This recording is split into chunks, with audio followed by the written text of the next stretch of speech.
On his ascension to the presidency in 1999, Olusegun Obasanjo was already thinking about his second term in 2003, which was 4 years away.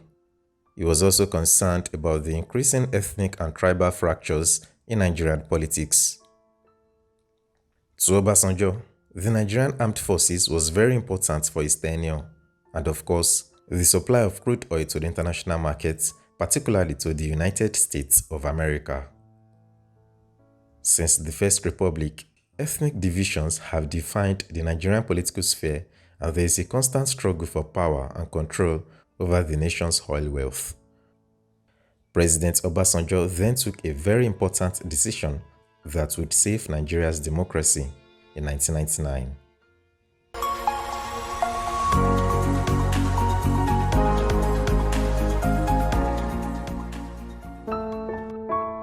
On Friday, June 11, 1999, Nigeria's newly elected head of state, President Olusegun Obasanjo, ordered the compulsory retirement of 93 senior military officers in the nation's armed forces. Obasanjo took this action less than 2 weeks after he was sworn in as president on May 29, 1999. Notable military officers who were sacked by Obasanjo were Olagunsoye Oyinlola, Buba Marwa, among others.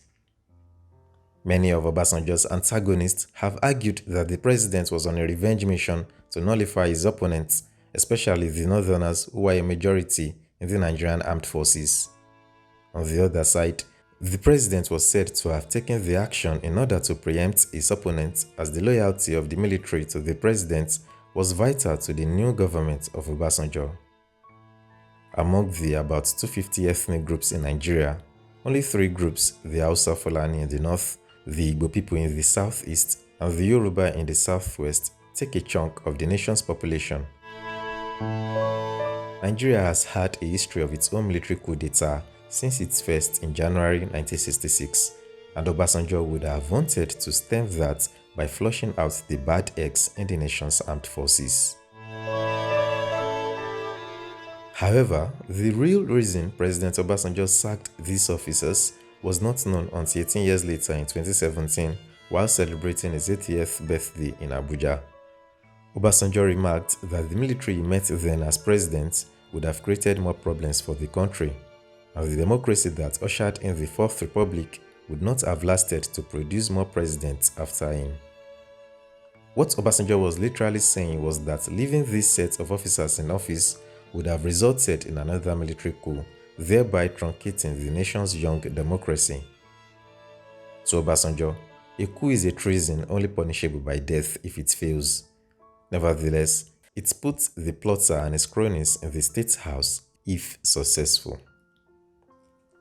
The former president, who himself was a beneficiary of a coup, asserted that the practice was destructive and destabilizing, even wasteful for the military itself in terms of finance and resources.